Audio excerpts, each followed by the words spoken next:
I'm going to tell you like this: those three-letter agencies and whatever side of the political aisle you fall on, those people do not care about you the way you care about you. Absolutely. They do not care about your family and your children and your grandchildren like you care about them. That's right. Don't ever think it. We can elect the best person in the world up there and think that they are going to solve all our problems. But I'm going to tell you, if you want to solve your problems, you are your own best hope. We've handed over our food security to someone else, and they're here to help you take it back. It's the Farm to Table Direct Show with Ryan and Keith. No, tonight's just a little bit different. Our purpose tonight is really kind of the initial recap of what happened the 2nd and 3rd of June, actually that whole first week of end of June, the Okie Homestead Expo. We're going to dive into that and some of the people who put it on, and just some thanks and shouts out to the people that interviewed with us and helped make that whole event possible. And then probably the most important thing, welcoming in some of our new people to the Farm to Direct Show family. Kind of give you a little intro into who we are and what we're really all about, and even why we got into doing what we're doing, and how this this wild journey has how it began and why it began, and see if we can talk about the path going forward. Right. Yeah. Like Ryan was saying, the Farm to Table Direct Show has taken a little bit of a growth spurt after the Okie Homesteading Expo, and we want to just say how grateful we are. Oh, absolutely. To a list of people that we talk to, interviews and that sort of thing. We're not going to spend a lot of time on it, but that don't mean we don't love you guys. Oh, no, absolutely not. And, we'll just go ahead and jump right on into that. First and foremost, of course, the Okie Homestead Expo itself is second year in existence. Tallies in excess of 3,000 people this year, as well as the first year. And some numbers reported as high as some people speculated as high as 5,000, but wow. The definite for sure with ticket sales, gate sales, all that stuff, they're estimating over 3,000. Haven't got a final number, but keeping it Dutch, which some of y'all are familiar with on Homestead, Sean and Brandy, or Dutch and Brandy, as most people know them by, and Hidden Heights Farm, Kevin and Rachel. They were the brainchilds behind that. Of course, we've got a video out where we interviewed them. And they talk a little bit about the why, but, without them wanting to do what they wanted to do, that whole thing would have probably never got off the ground. Right. And they were gracious with their time and to us, welcoming us in. And, I know they had a lot of help with volunteers and stuff behind the scenes from Walker Farm Fam and too many others to list volunteer-wise. I know there was over 70 volunteers to help make things possible. Of course, the MCs, there was two different ones. There was Daniel and DJ from Arms Family. Right. Yeah. Anyway, Arms Family, y'all know them. Y'all are out there, Daniel and DJ. Daniel took a few minutes to talk with me. He was a pretty busy guy. But he took a few minutes to talk with me. And then Brandon and Stephanie from Eddie Family Farm, they were the MCs out in the, I guess what you call the secondary, the barn, where there was demonstrations out there. And so they volunteered their time and came up and, really helped kind of put that on. Nice people. Really super nice people. I mean, just down home, down to earth type folks, and so welcome and so gracious with their time to talk to everybody that was, coming up to them and just really being open. Like I said, too many volunteers to try to name. And I'm going to go down a list of people that we either interviewed or talked to directly. And this is in no particular pecking order, so it's just as they were coming to my mind, and I was writing my list. The first, the folks with Olive Branch Aquaponics, we spoke with Josh and Weston. That video's out there.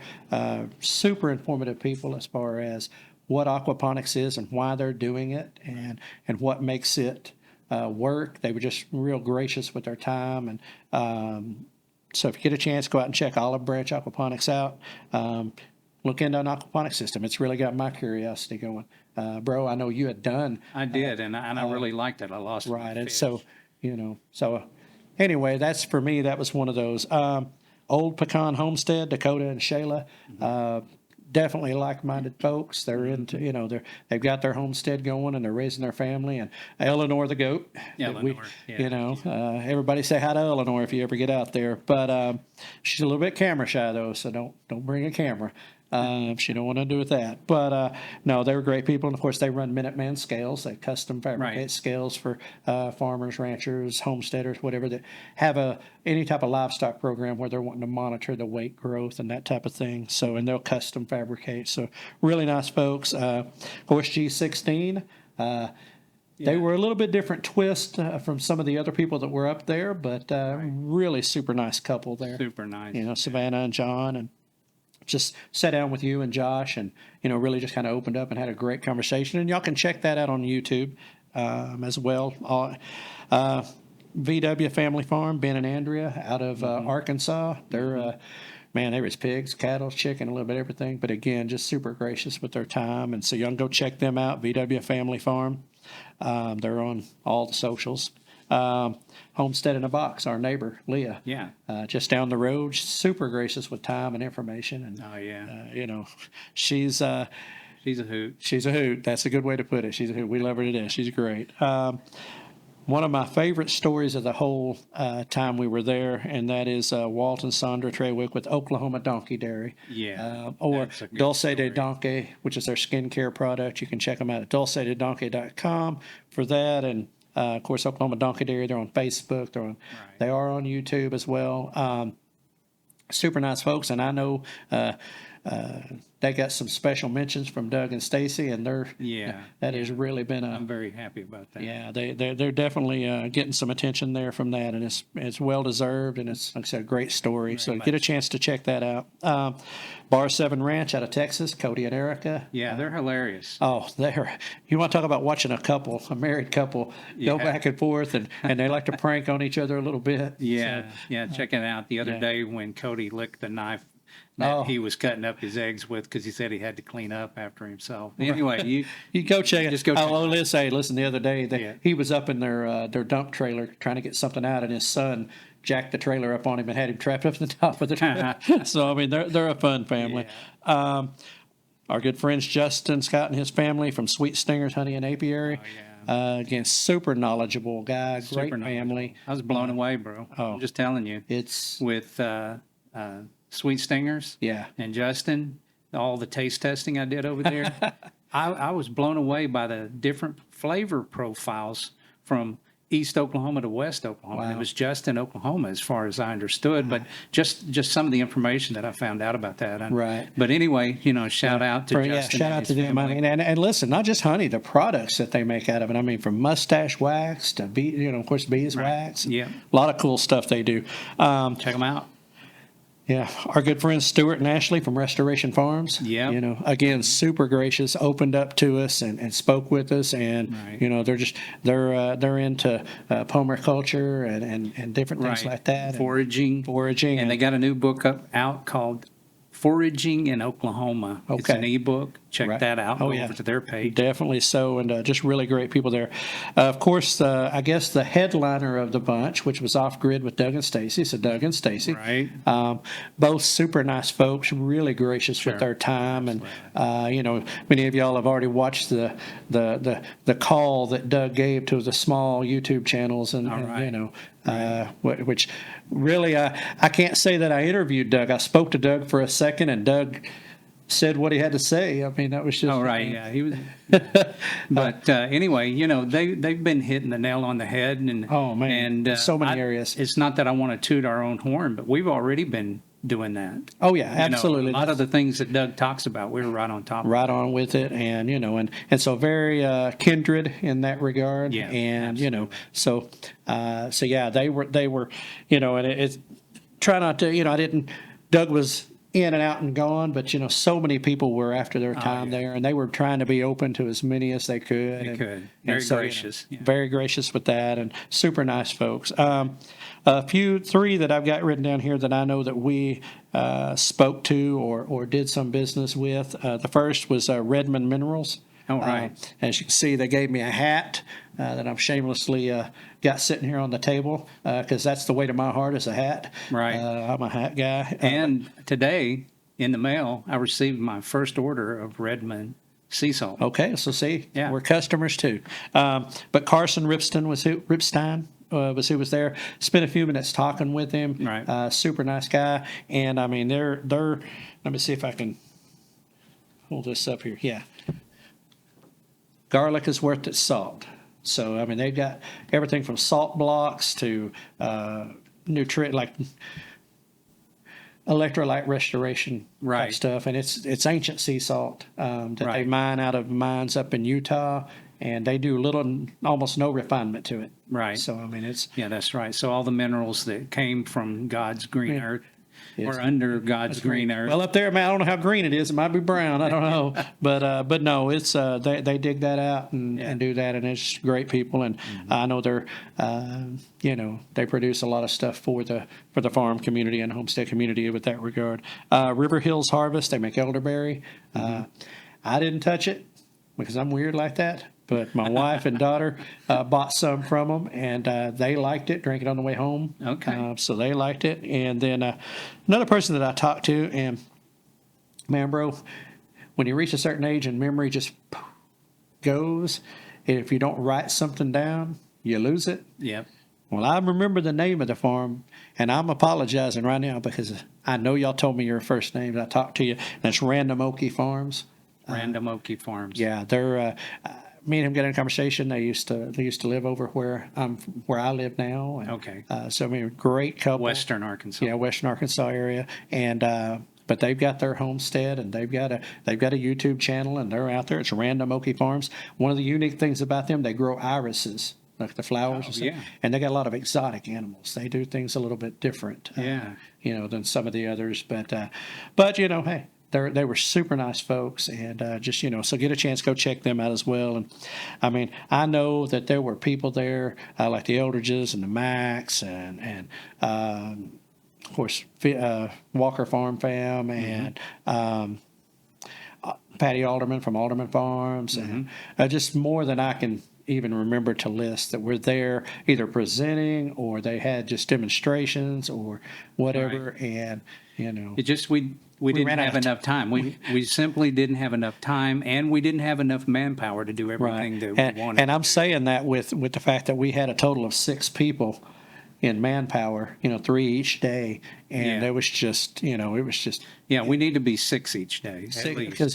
because we spent, I know in excess of 16 hours between the 2 days there, and it just eats up so much time. It gets away from you, and you want to talk to people, you want to talk to as many as you can, and Well, you know what? I'd like to kind of, benefit from it by, showing up to some of the expositions and all of those things. But I was so busy, right. doing the interview stuff and talking to people that I didn't really get to do all of those things. But I seen some amazing videos afterwards. So at least other people was doing that, so I could pick up on it. There was a lot of the YouTubers, the up and coming YouTubers Yeah. and stuff that were out there that were filming as well and putting stuff out on their own channels, and Right. so which is great because I mean that's just all the more coverage for something like that. And as I've discovered in research, it's there's just not a lot of these that go on, these expos like this, where all of these, never mind YouTubers, all of these homesteaders come together in Right. one place. People I would call knowledgeable experts. Super, yeah. They're out there living the life, they're doing it, and they're all eager to share information or to help and Right, very encourage. open, You yeah. know, and now you throw in the YouTubers, which draws crowd. Of course, people want to come see their favorites or whatever, get a chance to talk with them and meet them face to face. Right, absolutely. But I mean, I know there's one. I know our different places that have them, and there's more coming up. As the count in different locations across the country. But I mean, it's like that Right. community of people coming together. And I mean, as was on the video, and then talking with with Dutch and with Kevin and them, they were surprised by the sheer number of turnout and the number of like-minded people who were into this lifestyle, were looking to this life as a way to get back to kind of the roots of of our upbringing, the roots of our culture of Right. Things being- we lost. well, right, Or and we're being- losing, I should say. Right, we're losing. gaining it back. but that independent spirit, that ability to Right. provide for oneself and their family, and that ability to go out and whether it was raising livestock or working the land or growing things, and as Doug toots all the time, getting a piece of land and then turning that into a business and making money off of that. Yeah. So that you become more. hate the word, but self-sustaining, but Right.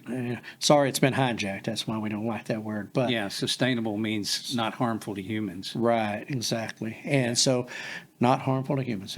We'll have to tell you about Hank later on. But anyway, but we'll get into that. But anyway, bro, I mean, I don't know if you've got any follow-up thoughts. Just my thing is just a thank you to everybody who was so gracious with their time. And thanks to Keeping It Dutch and Hidden Heights Farms and the Okie Homestead Expo for just opening the door and letting us come in. Well, I did have one thing that I wanted to kind of say that it's in my mind is that I'm hoping that this is the beginning of a lot more expos in every state. Right. So that everybody, regardless of where you are, can take advantage of an expo. Right. And reach out, form those relationships, go out. I mean, everything that you want to learn is on YouTube. We already know that. But it's a little bit different when you get out there, you talk to them, you shake hands with them, and you learn from them. Right. And I will say, to piggyback, add on to that, I mean, get out into your farmers markets. If there's one in your area, find it. Right. Get out and meet the people in your area who are growing, whether it's a garden, whether it's, they're raising livestock, whatever. Get out to know those people. That's honestly the best way to build that community wherever you're at. And, something Justin from Sweet Stingers was talking about was trading your time, your labor. He was talking about trading with a beekeeper to learn how. Sure. Well, listen, there's a lot of folks that if you go visit with them, now don't just walk up, knock on the door and say, hey, but introduce yourself, build a relationship. But there's a lot of people that will, show people things, and especially if they're getting, your trade, there's a trading of services, if you will. Exactly. Your labor for their knowledge. Absolutely. And if they're open to that, I'm sure that they would, like to teach people, Right. and in person about some hands-on things that you could do, as you said, in turn for a day of labor or something like that, a little bit of help, a way to pay your way. Right, exactly. I mean, it's that way they get the benefit of handing off that knowledge, and you get the benefit of the knowledge, but then they get some, even if it's just helping them do some stuff here and there, being a set of hands. Because I know when I'm working on things, sometimes that extra set of hands would just be marvelous. Right. So sounds to me like Dirty Jobs with Mike Rowe. Right, You no know what kidding. I I mean, mean? that's exactly what it is. It's just going out there and getting dirty with it and learning how to do things. Yeah, absolutely. But, So, I hate to rush this part of it, but I could Oh, go we could- on. We could go on and on about the we've been talking for a people week that- and a half about this, so I know that we could be, spend another hour Right. talking about just the expo and the people we met and all the things they're about. But go out to our channel if you're not, I Right. mean, you're on it, you're watching this now, but go out to our channels, whether it's Facebook, YouTube, whatever. Right. Check out the videos and the interviews we have with these guys, and just a little taste, and some of them a little longer sit downs. But Right. Now, there's a couple of things that, segueing into a little bit different topic, same only different, I should right, say, is I want to talk about what our current situation is and to talk about the show itself and what other people, especially the people that has recently joined the Farm to Table Direct Show family. right. And so I want to start it off by, talking about why we got into this to begin with. Well, and the why, everybody should know their why. Yeah. And whatever it is you're doing in life, I mean, whatever, and literally this applies, there is no limit to this statement. You better know your why. If you're going to do something and you're going through life, know why you're doing it, whether it's for your family, whether it's for your own personal satisfaction, whatever. You got to know the why. So- and especially if you're going to step up and step into the light and be a voice or anything that's going to draw attention, you better have your why securely locked in, because there's going to be times that you're going to be tested in that, and knowing the why keeps it going. So we got a little bit to unpack here. We do. And so I think we ought to get on with it. But do you recount, how we actually began and decided to do that? Ryan and I are on the phone a lot. I mean, we are I guess almost every day, except the weekends. I We do get try. the weekend off. We try to stay off the weekends. Right, and but even then, sometimes, it bleeds over, but several hours a day, from pretty much about Right. 9, anyway, And several so- hours a day, we're on the phone with each other Right. and have done this off and on for years. And homesteading has been an issue in the past. The I'm parents, sorry, bro. What? Belly's laughing, nodding her head Oh, at how Melly's much laughing, time yeah. we spend on the phone.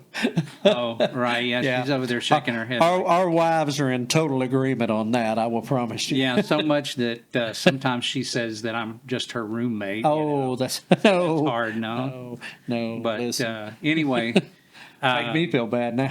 yeah. So I remember that we were talking about the world situation because, I mean, that's what we've done for years. And so we were looking at the condition of the world and everything and the things that were going on. Of course, 9/11 shocked us all. I think almost every one of us know where we are when the planes hit the building. Right. That changed something. And it was kind of a false sense of security that America was in. Right. And so that was just like a chink in America's armor at that time. And it was like, well, maybe we weren't as safe as we thought we were. And then you fast forward, and I'm just going to call it the C word, the name that shall not be mentioned, Right. happens. And a lot of things that you would think that your 3-letter agencies should be looking out for you Right. seem to not jive. Right. Well, and I mean, you brought up 9/11, and I mean, I was in the Army at the time and had spent, Right. time before that in the Marine Corps. And, so having already been around, I guess you might say, the military mindset, but also being in other countries and,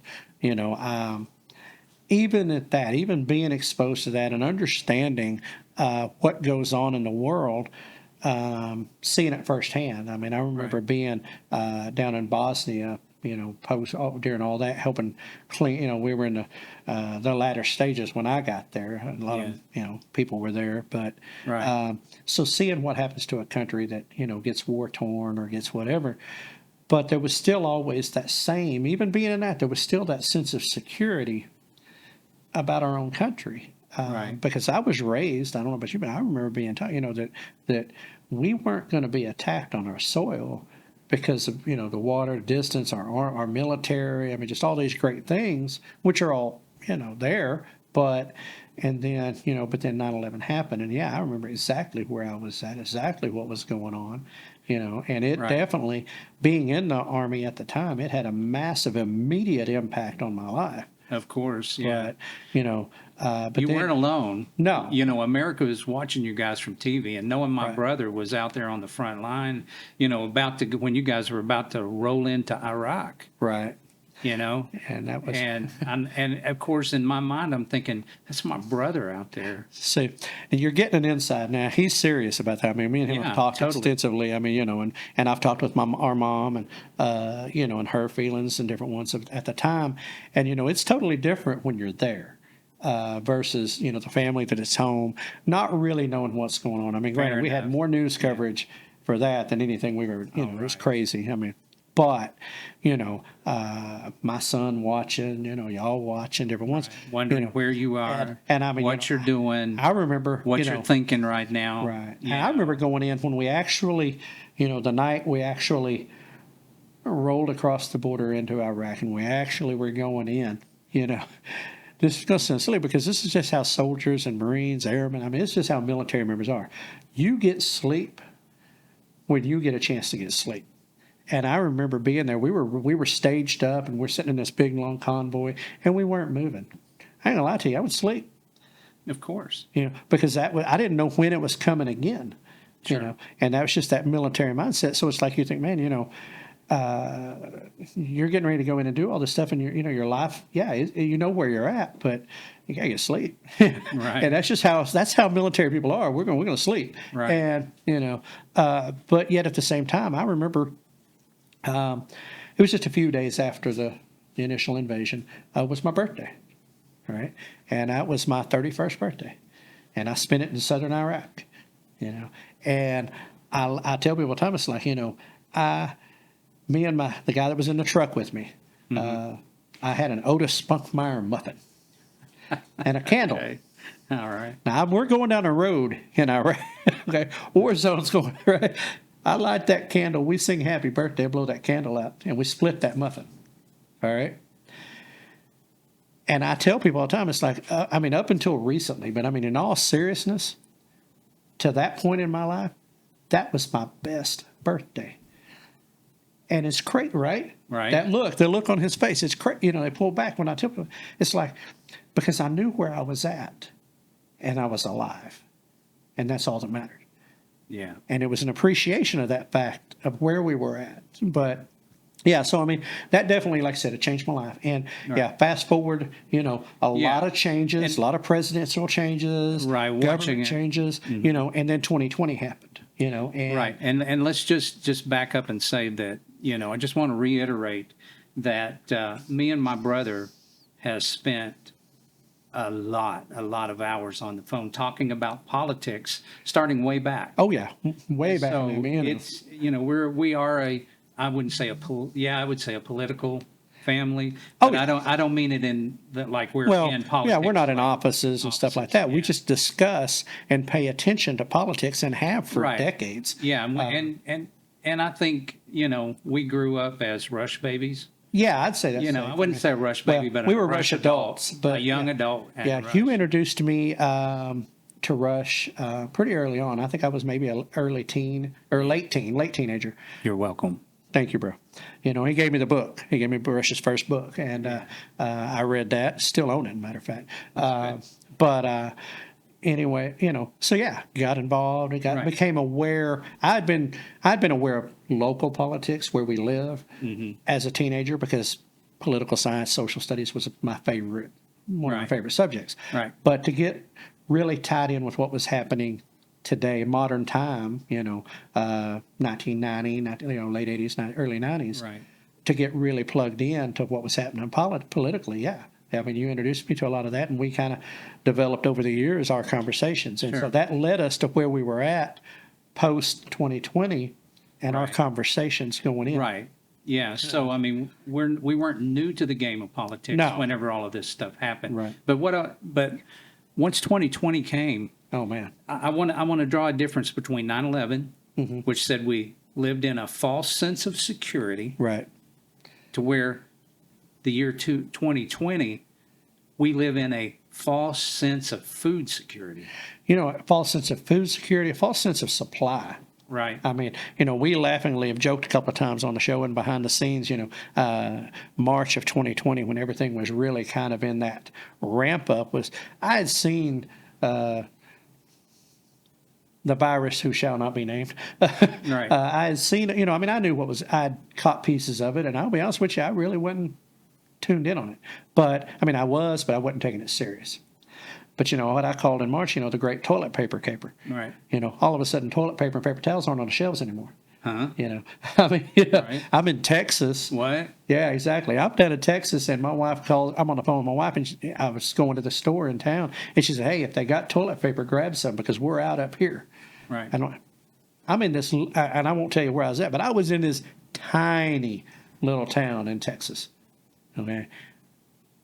Nowhere near. I mean, there's probably more people in one neighborhood than there is in the population of that town. Where there's more people in, you know, not even a dot on the population of where I live. Right. And we're out of toilet paper there. And you expect me to find some here? Oh. Yeah, which I did. And I grabbed a pack and I brought it home Right. from Texas. That's it. Because, you know, but that was just that first, what in the world is going on? Yeah. You know, and we're in 2023, Right. and I still scratch my head some days, you know, when I go to the store. Right. What's going on? Right. And so as we began to look at all of the things that we had learned in the past and the things that was going on real time and seeing who all was involved in it, not even a question mark, they're actually blatantly telling you this is what we're doing, and we looked at it, this is what I realized. Even this late in the game after following politics, Right. everything I see is related. Oh, it's all connected. It's all connected. Absolutely. And you can't say, I used to compartmentalize it and say, well, you got your, your global warming or your climate change people. And then, you've got your 3-letter agencies doing this. And then you've got this political party that's doing that. And it's the left versus the right and all of the things that was Right. going on with that and all these different types of issues. And I would compartmentalize them out into different areas. Right. And then when it dawns on you that all of these things are related and they're intentional, that there are people behind the scenes involved in all of this. Right. It kind of becomes an eye opener. And I mean, as we said, we weren't in the game of politics, but yet at the same time, I consider us students and observers of it. We were, what we felt tuned in to what was going on politically in our country and where we felt we stood on things and that type of stuff. But really that time period kind of shook a lot of that core, because it was like, as we began to realize there are people and powers at play that we really hadn't realized just how deep that rabbit hole could go, Right. and how so much stuff that was going on until in the United States of America, people were locked down in their homes. Mm-hmm. People were wearing masks, everywhere they went. Some Right. still are, and all these just crazy measures for something that we hadn't even, we really didn't even know what it was for sure. And and people were like, we're willing to go along for a little while. But then it was just like, no, okay, I've had enough. And as we began to dig into, in our conversations and following reports stuff, began to kind of try to dig into what was happening. And like I said, feeling the impact of food shortage, feeling the impact of supply chain issues. And I'll be straight up and honest with you, the shaming or the public scourging of anybody who dared to speak up against it. Yes. And just seeing what was happening here in this country, Right. that I had spent so much of my life in service to, and I still believe it's the greatest country on the planet. Yeah. But when you see decisions being made by your 3-letter agencies, your government officials, your elected officials, everything that is counterproductive or counterintuitive to the fabric of America, to our Founding. economy, our founding, our just everything that makes America what America is, individualism, accountability, just all these things. And there's this mob mentality that's happening, and it was just kind of like, where do I live, And it's, Maybe we should have made just a short list of all the things that was happening. oh my gosh, it was know. crazy. I mean, Yeah. you really look back on it, the amount of things that happened in a short window. So anyway, kind of moving forward with that, we were talking about all those things. And as we got to talking about food security and, making sure that we had food, it also came to realize that it was food independence. I mean, it wasn't just security, but Right. through that security or through having Right. food supplies and access to food, you actually had freedom. You weren't beholden to Right. the box store. Or the Okay, government. let's unpack that part just a little Right. bit, because I think this is the central key Right. in the reason that we started the Farm to Table Direct show. Right. And actually we're bringing the why we're involved in this in every show. Right. We're also bringing in experts to teach you what you can do, and we're listening to the experts teach us what we can do to bring everything closer to home. Now, not only are we doing that, but we're also trying to do some of these things on our own. And we'll be getting into that here in just a little bit. I don't want to spend a whole lot of time on it because we could go on for hours probably. And but we don't want to do that to y'all. yeah. So we're going to get into that just a little bit. But the why, whenever we seen everything that we seen coming together, Right. we thought, you know what? One of the things that our 4 major meat suppliers, Right. remember when we were Right, the talking big about four. that? That's The big right. 4. Right. And it came out that they had all joined this whole thing about ESG scores and some of the things they were doing to Right. the local ranchers Right. and that sort of thing, Right. and that they were getting all on board with this. Well, now we have centralized our control of our food Right. into the hands of a few people. Right. That was a big part of that. Like you said, I mean, you talked about the big four and the centralization, but I remember just the kind of being shocked at the staggering amount, just in the beef industry. I mean, never Yes. mind you get into any of the other foods, the Yeah, beef there's industry, deep- how much control just this small group of people had over this entire industry. And not only that they had it because of supply, controlling the supply, their influence over regulations, their influence within the governments, their influence within, and then finding out that some of these countries aren't even here. I mean, they're not headquartered in the U.S. They're foreign right. businesses Right. that have this much control Over our food over our food supply. And that was, you'll have heard it in the intro, and if you go back in our videos, you'll hear it in every intro. We've given up control of our food to someone somebody else. and we're here to take it back. We're and here that's, to help you take it back. Now, we're not calling for anything violent, so all y'all fact checkers and YouTubers, all y'all police out there, just understand, we're talking about, Back up. we're not talking about any kind of violent overthrow, but I mean, it's, got to say it. What we're doing is we're just trying to arrest some of the control back home Right. to where it belongs. Through information. Right. Because, knowledge is power. Right. And the more you know and the more knowledge you possess and the more of that, then the better informed decisions you can make and the more of a free thinker you can be and make decisions for you and your family that are beneficial to you and your family. And, as he was talking about, when you have the food supply chain and you look at all the different components that are in that chain, Right. and you realize how far away from you your food really is. Right. And as you begin to remove segments of that food chain and you get it down closer and closer and closer to going directly from the farm to your table. Right. Wait a minute. What did you just say? Direct. Now I understand Now you why get- you call yourself the farm to table direct. Show. The show part is because it's a show. Well, show, but yes, farm to table direct. Right. So the things we talk about, the solution is in the name of the It program. is in the name of that. It is in getting it closer. And if you know where your food comes from and you know if you raise it yourself on your, in your backyard, on your property, or whether it's growing a vegetable or raising an animal, whatever, and it's coming straight out of your garden into your kitchen and onto your dining room table, Yeah. one, there's something satisfying about it.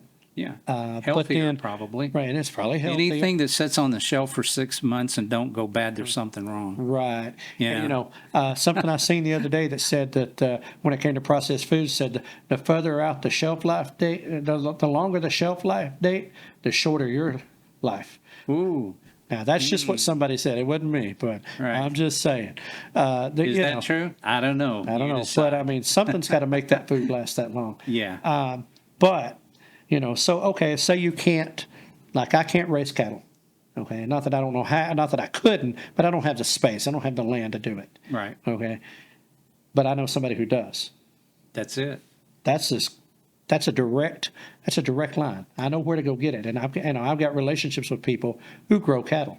Okay. Right. So I can go get beef if I want it. Sure. Okay. Same thing, whether it's, I don't care if it's pork, chicken, vegetables. That's why I say the farmers markets and that type of thing. You're getting as close to your table as you can get. Because Right. here's the thing, folks, and a lot of you watching this probably already know this. Your box stores or your local grocery store, they've only got outside window 2 to 3 days worth of food in that store. They're worth a customer, their supply side. Right. Well, down here in this part of the country, we got what we call tornadoes.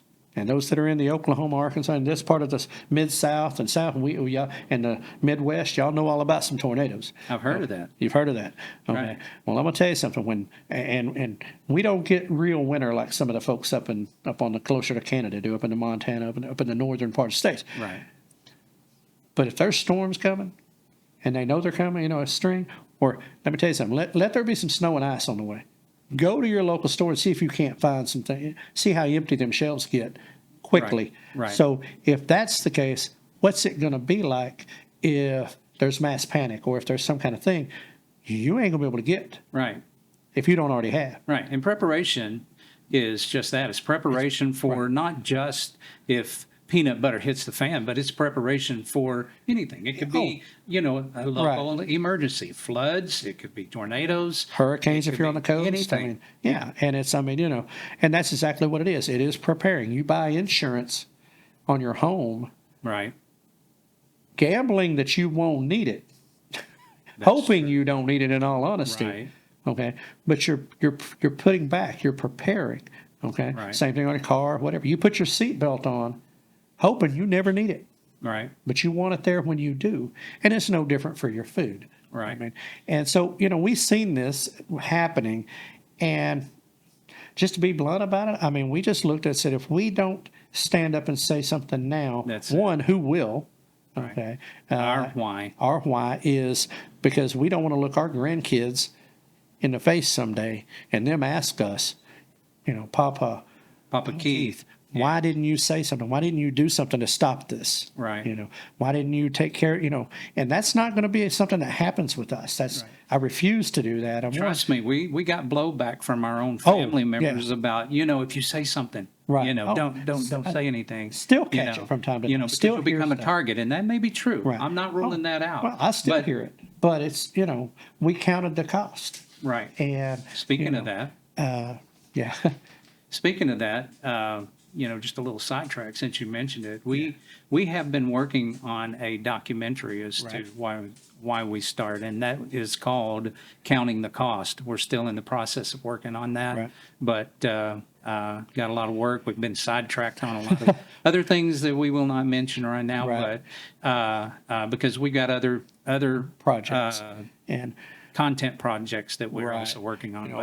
that was, I guess, one of the byproducts, if you will, of getting into Starting, this and right. And starting down this road is that it opened doors that we didn't see coming, Right. and they took some time, and Yeah. and now So we're back though. we're back on track and back to us, Right. But point being is, we've caught, we've both. We got a little blowback, Got a and I little- understand it. and- And I'm not even belittling it. I'm Not at all. saying anything. In fact, it's a valid concern. Valid concern. But However, the chance that you might catch a little bit of heat or there might be repercussions versus what will happen if you say nothing.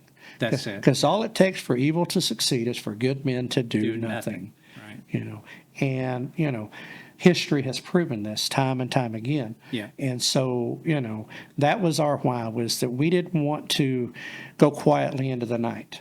That's it. And, some of these things may very well be beyond our control. And can't, I don't expect to be able to influence those things. But if through information, more people are prepared, more Right. people are aware, more people are awake to what's going on and can make preparation and begin to seek out a different, way of doing things, Sure. then that's just that much closer. One, that's, as I've said before, I said in an interview the other day, every person that starts preparing, every person that starts putting back, ever starts doing this stuff is one less person I have to worry about or you have to worry about or anything else. That's right. And, because that's the side of this. Right. And that's why the homesteading community really just kind of stood out so much as once we became aware of how big it was, once we became aware of them and seen what they stood for, that these are the people that are living the how of our why. you Yes. know. Right. And they're out doing it, and they are all doing it they may not want to be political or address that in their channels. Right. Yeah.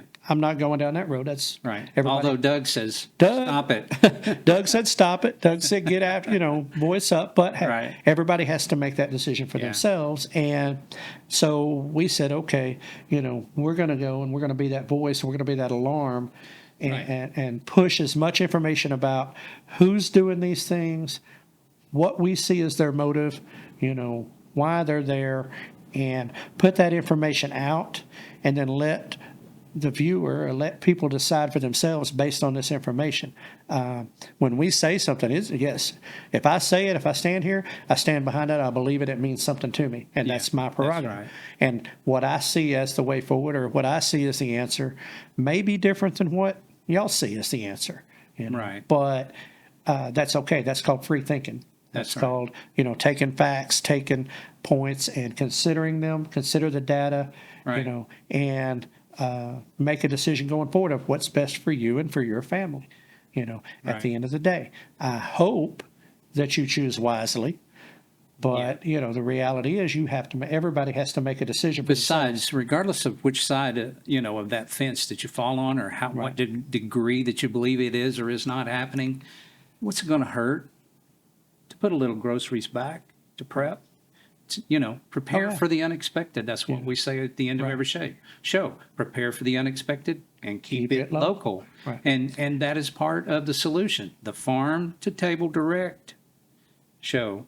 That's what we're about. Right. And I'm going to open up something else just so that they can kind of see what our situations is, because we're running a little long here. Okay. And that is this, is that you may think that you can't do anything. You may think that because you live in a small space, that you simply don't have a way to prepare by doing your own thing. Well, first of all, you can buy a little extra canned good here, or an extra dry good, or something that you can store back for emergencies. Those things almost everybody can do. Right. And if you plan for it and prepare for it, then you'll have it back there. And I promise you will sleep better at night knowing if something happened, your children, your extended family members, they will be okay for a time. Depends on how much you prepare.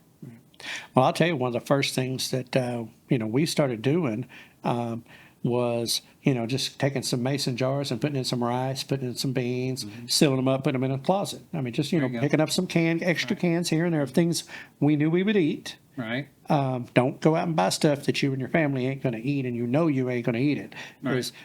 Unless that's what you're going to give away. Right. But we focused in that. Well, then, okay, a little bit of planning. We got some of the 72-hour food supply bucket. Start doing that. And this was just stuff to keep in the house in the event something happened that we had to have food in it. That led to a deep freeze. We stocked the deep freeze. Sure. And we began to add more and more stuff, keeping propane in a grill, keeping an ability to cook, getting a generator, just little by little, step by step, not all one big chunk of money at one time. Right. Now, as some of y'all may get a chance to know down the road, I got generator happy. Okay. I mean, I got one, and one led to two, and now I think I've got four. I mean, it's, Right. But that's just me. So let's back up and just tell them, where we are personally. Right. Okay. I'll start with mine. Is I live in the city limits. Right. I have a house with maybe, how big do you think that lot is back? I don't even know what I own. Was that a quarter acre? Maybe. Quarter acre or something like that, and yes, I can do something, but I don't have a, 1 acre, 2 acre, 3 acre farm. And so my preps are a little bit different than Ryan's preps may be. And so, what we've done is we have started to, stock back certain foods for us and maybe some of our family members. And for those things, we've prepared for our medical emergencies, in case that sort of thing happens. And we're looking to do things in smaller containers. Like I'm really fond of wicking tubs. Right. My wife is very good about planting certain things that we eat all the time inside of tubs, and she does very well. Like, for example, we plant onions in our flowers. Right. Spring onions in our flower, green onions, maybe that's what you call it. But we use those a lot, and so we clip those whenever we want them. But that's something that she grows all the time, and so we're doing little things like that. But the other thing is that as far as me and my wife Melly, the things that that we prepare is we don't want anything to keep us geographically located, and so we can't have animals. Right. And so we're reaching out to make relations with other people who want to sell animals And we're building those structures right now, those relationships with people. Just a side note, you might want to say relationships and not relations. That has a different meaning in the South, my brother. Yeah, okay. All right. Just poking at him a little bit, just having a little fun. Hey, no. take me for what you know I mean. Not for That's what I say. right. That's what my wife says all the time. Yeah. Just to listen to what you know I said, not what I meant. Know what I meant instead of what I said. Yeah, Keith and Melly and their situation, where they live and their avenue, it's different than what me and my wife and my family are doing. Yeah. But it works for their situation. Right. But they're doing something and they're preparing, they're putting food back. And in all honesty, probably has more food in the house than I do. Just in a different way. Well, we almost have to because, you've got land and you're about to get into Right, it. and that's it. We started out, kind of got into the prep mindset. In all honesty, Josh, who's not here, kind of was the first one to really kind Oh, man. of get into the prep mindset in the family, or just laying back and putting back. And so we live in a subdivision in town. I've got less actual real estate in town on my property in town than Keith has here at his place. Yeah. And and I got neighbors literally out my bedroom window. My neighbor's front door is 14, 15 feet away. I mean, I'm Right. left and right. I'm pretty, Yeah. But we were able to container garden. We just started that a couple of years. There's videos out there where I was trying, and we seemed to be having a little better success this year. But we said, okay, we're container garden. Of course, I mentioned about some of the stuff that we began to buy from a preparation standpoint for in the house and keeping there with us. But the big thing was a few years ago, about 3 years ago, went in partners with our daughter and son-in-law to purchase a piece of land. Yeah. And we got about we got a little over 4 acres. Right. Came with the house on the property. They live in the house. And then I go up and work and maintain. But we began that. So we got the purchase there. Well, and since then, of course, as I said, I've added generators. We bought a travel trailer, so we have a place up there if we need someplace to If stay. you had to go If I had to go up there, we have a place. Yeah. We invested in storage. There was one storage container unit, storage building came on the property, went in, cleaned that out, outfitted it with shelves, Right.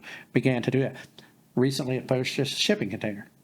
So we began to have more storage space. So we can begin to put things up there, partly just to store it, keep it out of our house, but other things we may need. And so it's little by little by little. And it's been taking time. Got a piece of land, got to buy a tractor. Because you can't take care of acreage, without some type of, and my back as I've gotten older. But anyway, so I get to sidetracked on that. We've begun slowly but surely to work on it. Well, Right. when I was looking for a piece of land, when we went looking, I had some specific criteria. It wasn't just find the first available piece of land, because there was plenty of that. It was, I wanted something that had a water source on it. Yeah. Because water is essential. Okay, well, my place has has a pond.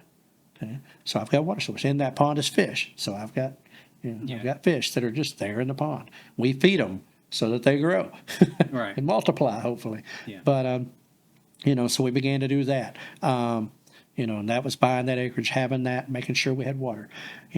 I've only got 4 acres. Most of that 4 acres is cleared. It's got different structures on it and whatnot, but it's so I've got a lot of room to either put small animals Right. or grow crop. Right. The other big thing, and this is on the more extreme end of preparation, but it was the fact that there is plenty of public forest, public woodland, public hunting grounds nearby. Now, I don't spend a lot of time. I mean, I love living there, but I don't go hunt. I'm not a regular hunter. Right. But I wanted access to that. I wanted the availability of that. And so, I ain't going to say secluded, but somewhat secluded. The main thing being that the people around me were like-minded. Right. That's important. And I've begun to get to know my neighbors. Some relationship Some building. relationship building. But no, and there's a farmer's market in the town that this land is located next to. So kind of find out there's people we relationships that we had already known that are up there as well.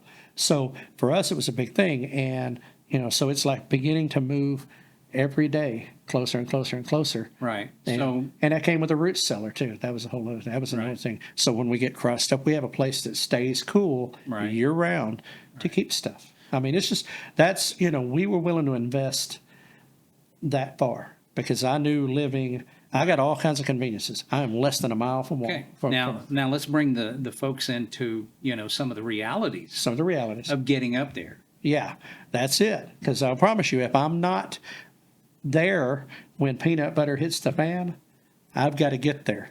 Yeah, Okay. And Right. that's its own thing. And that is, without getting too far into detail, yeah, we have stuff prepared right, so that if we have to get from home to there, we know how and we have a means. right, Is it the best means? No, but it's the means that'll get us there. right. And everything that we have at home is almost all designed to be able to pack up and take with us. Right. Now, let me ask you this question. Mm-hmm. If you could do it tomorrow, would you do it? What's that? Go to your homestead. Oh, go and move on to my homestead and live there? Yeah. Yesterday, bro. Oh, yesterday, not Yesterday. No, yesterday. I'd already be there if it was. Right. But It's it more complicated. It's more complicated. I mean, we Right. have a home. We have, things going on. We have life and we have jobs and conveniences. Now, where we're at is not so far out that, we couldn't live on it. It's just, when you've got a piece of property and it has a house and, you've got a partnership and the partners live in the house. Yeah. Well, that means you got to have a place to live to move up there. And that's Right. just something. So there's a lot of things. There's a lot of to do. infrastructure work. But that is your heart's desire. That's my to heart's be desire to be up Right. there Yeah. on a day-to-day basis so that I can begin to homestead. I was interested in that already. Just didn't really know didn't really have a coin title. I just knew I wanted a piece of land.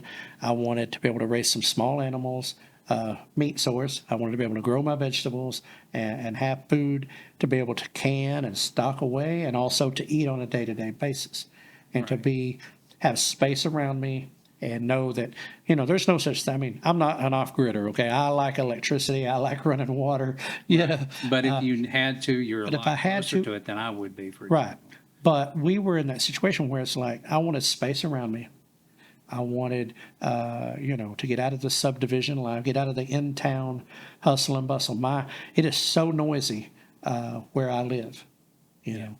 And so, to get away from that and, so there was a lot of personal desire, but then I was to just have that life. But then when we bumped into the homesteaders and we began to looking into that, I realized these people are doing what I want to be doing Yeah. every day. It's like I found a family. Finally, my community. I found a community of people. I found people like-minded. right. And, if you watch our videos with them, overwhelmingly the advice is start small, build up, but do it. Right. Go do something. Take that step. Right. Just get started. Right. And so that's kind of our same encouragement. Right. If And you let got me- to start small, but get busy doing it. Right. So let me just ask you this question. Yeah. Are you going to take us on the journey?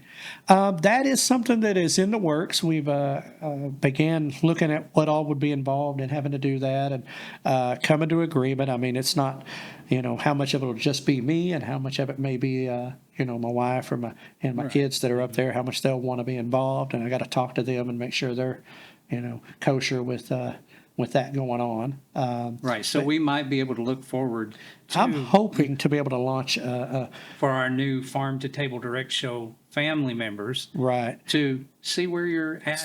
To watch this progress. I mean, like I said, we've had the land for a few years now, and as I want to go through it, I realize, after watching a lot of other people, there is an interesting journey, and people enjoy seeing that journey. So, yeah, I'm hopeful. We're working on the details, kind of, what all will need to be done, watching others and what they've done, and kind of seeing, learning some how-to from the guys who've already done it. Right. But then also just, pulling back and saying, okay, am I going to invite, into that world? And I mean, it's I ain't gonna say it's unnerving. I mean, because we sit in front of behind the microphones in front of the camera. That doesn't bother me. But to be out there doing that, I think it could be educational for those who want to watch. Maybe even funny watching me out there mess it up and make a bunch of mistakes. But All right. That's how you learn.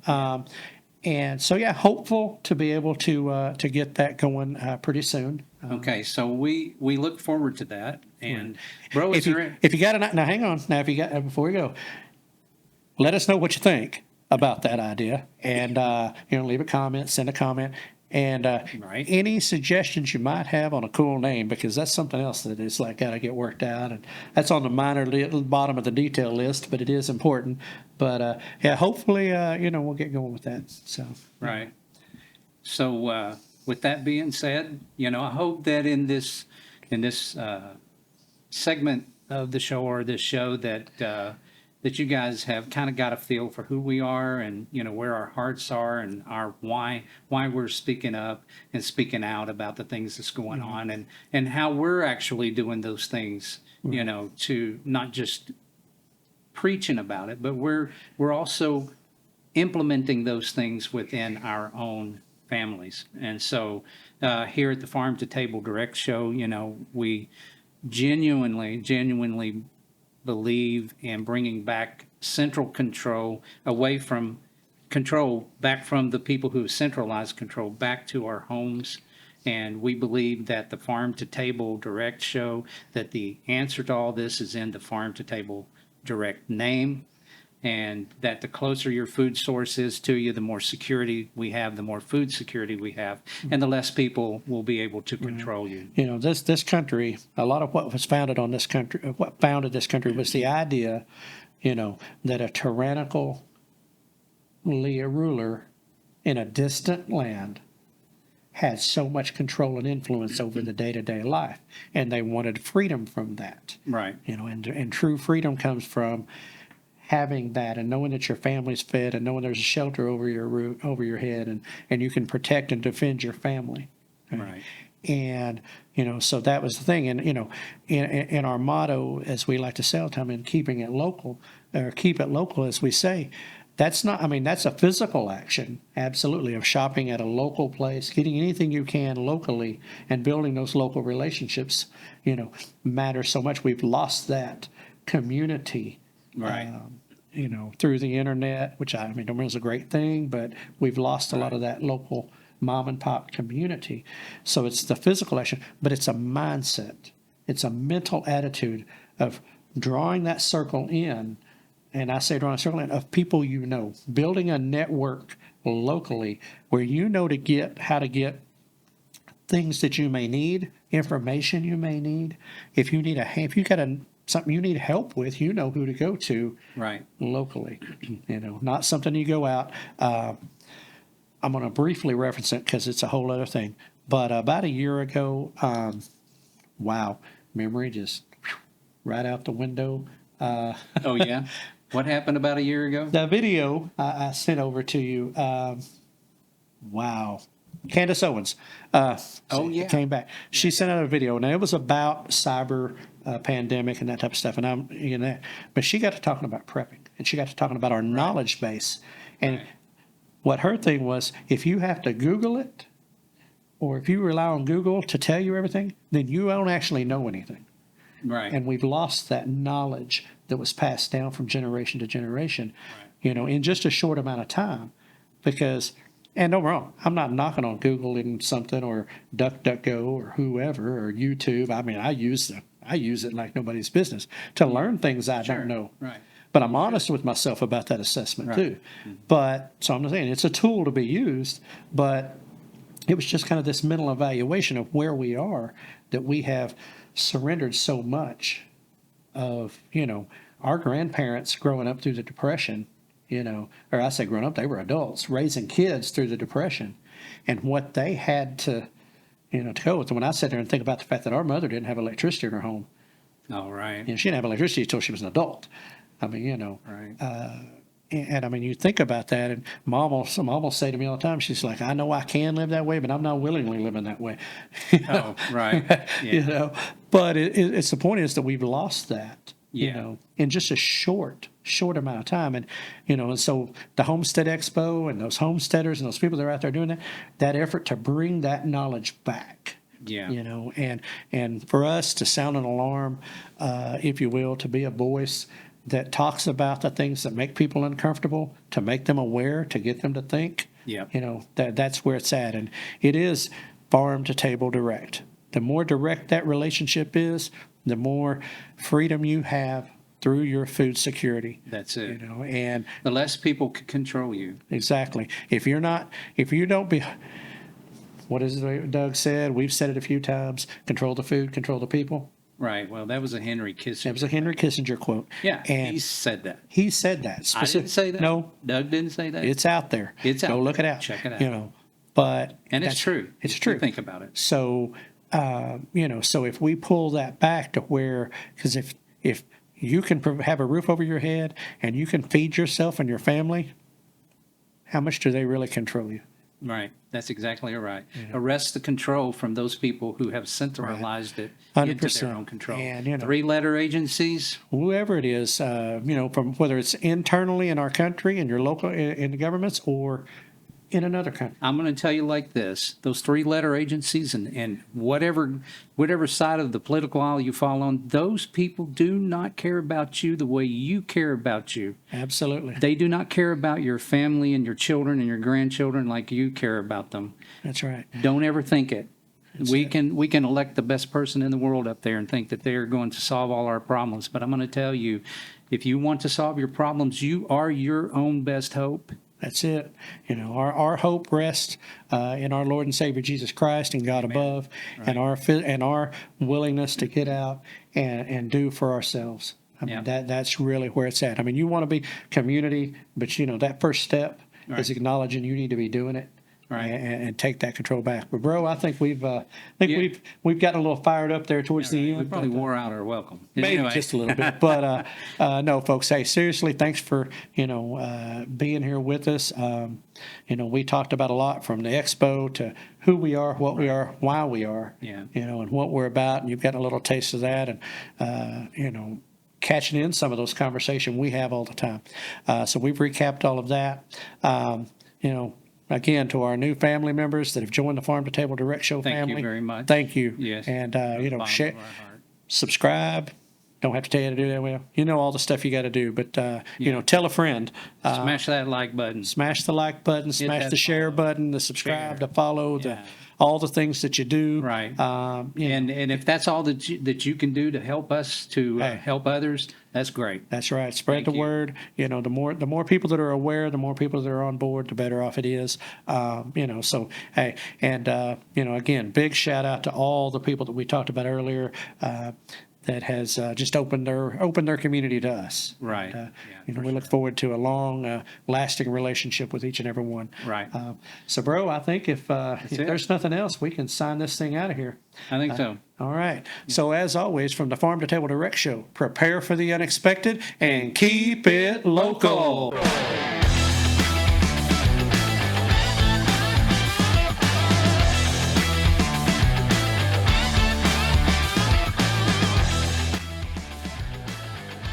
No humans were harmed in the production of this podcast.